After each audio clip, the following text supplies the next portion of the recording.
За неделю с 12 по 18 ноября 2024 года потребительская инфляция составила 0,37%.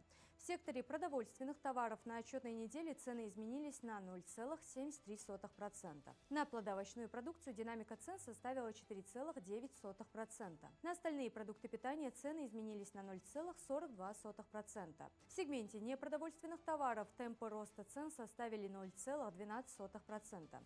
Снизились цены на медикаменты, электро- и бытовые приборы. В секторе услуг темпы роста цен снизились до 0,25% при удешевлении услуг гостиниц. Минэкономразвития России оценила прирост потребительских цен по состоянию на 18 ноября за год в 8,68%, в том числе на плодовочную продукцию в 21,5%. Она и молочная продукция вносят основной вклад в динамику инфляции. В ведомстве ответили, что причина роста цен на овощи – это ограничение предложения из-за майских заморозков. В связи с этим власти обсуждают возможность введения льгот на импорт картофеля, лука, моркови, капусты и яблок. С 2025 года в России начнет действовать новая система уплаты налогов. Не все граждане будут платить одинаковый процент. Налоговая ставка будет зависеть от суммы и вида доходов и будет варьироваться от 13 до 22%. С 2025 года в России начинает действовать новая прогрессивная шкала налогообложения, которая включает 5 ступеней налога на доходы физических лиц. Согласно закону, ставка будет зависеть от годового дохода.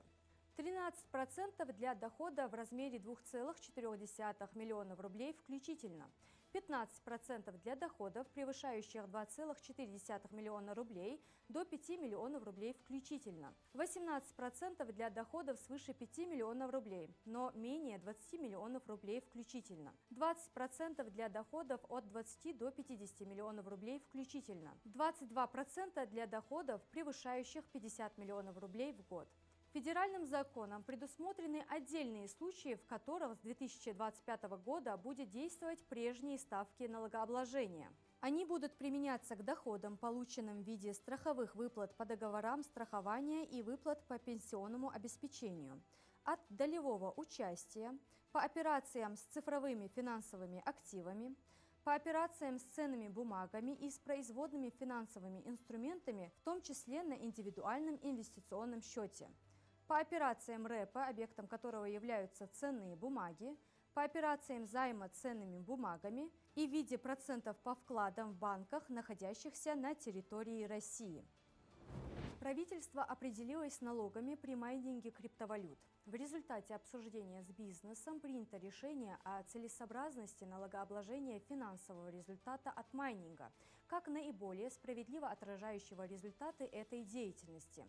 Такой подход направлен на соблюдение баланса интересов бизнеса и государства, указали в Минфине. Таким образом, цифровая валюта будет признаваться имуществом, а доходы, полученные в результате майнинга, станут учитываться по мере получения криптовалюты в размере ее рыночной стоимости. Сами операции с цифровой валютой облагаться НДС не будут. Доходы от операций с цифровой валютой станут учитываться в одной налоговой базе с доходами от операций с ценными бумагами. Таким образом, предельная ставка НДФЛ при налогообложении криптовалюты не будет превышать 15%, рассказали в Минфине. Завершаем выпуск экономических новостей информации о курсе валют на сегодня.